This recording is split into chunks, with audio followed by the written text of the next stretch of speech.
The kick of the ball. Blow of the whistle. A couple of the sounds we're used to hearing during a soccer game, but for Nathaniel Hoos, this wasn't always the case. Nathaniel is like every other 8-year-old boy, except for one thing. He was born deaf. And until a year ago, he was unable to hear anything. Anything that he hears through the processor and through the wires down into the magnets. But that all changed when Nathaniel received a cochlear implant, allowing him to hear for the first time. As Nathaniel's stepmom, Karina, explains, he has a chip implanted in his brain that helps him hear out of his right ear. Now Nathaniel is playing sports for the first time, and soccer has helped him live in a world with sound. I think it's done wonders for him because he's got new noises and, like I said, new words that he's never had before. Helps him out with communicating with the hearing people. Now that Nathaniel can hear, he is not only learning new sounds, but also more about the game. Nathaniel's coach and teammates have even learned sign language in order to communicate with him more effectively. Kids, when they talk to him, they use the sign language, which is great to see that. And they respond to him really well, and they are learning from him. Nathaniel is a great soccer player. He's a great athlete. He's very competitive, and he's very aggressive.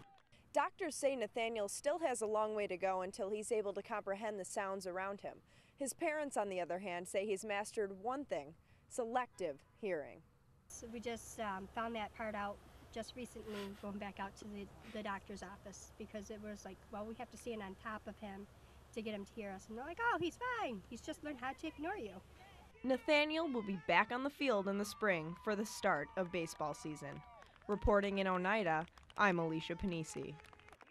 When you think Vince Carter, you think highlight reel plays.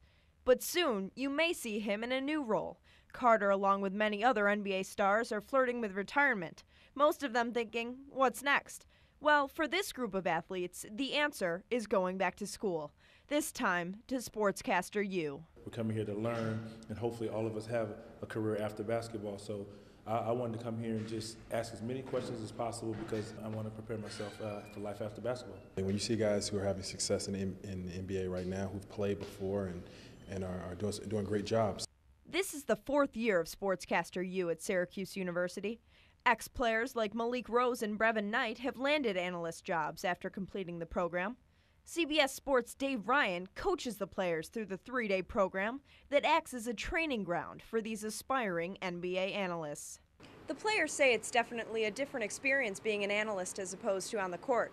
But just like their NBA careers, they say that this poses its own set of challenges.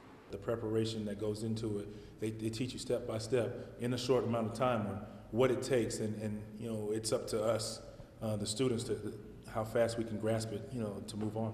It's a little different than we expected. It's not just like talking to your buddy when you got all the cameras on you. And also it's different being interviewed than when you're actually trying to explain different things, and just learning all the details that go along to what it's like to be a sportscaster is kind of eye-opening to us. Only 44% of players that go through the program become professional analysts. The players say they know it's tough to break into the TV business, and their days of competing may not end on the court. Reporting in Syracuse, I'm Alicia Pennisi.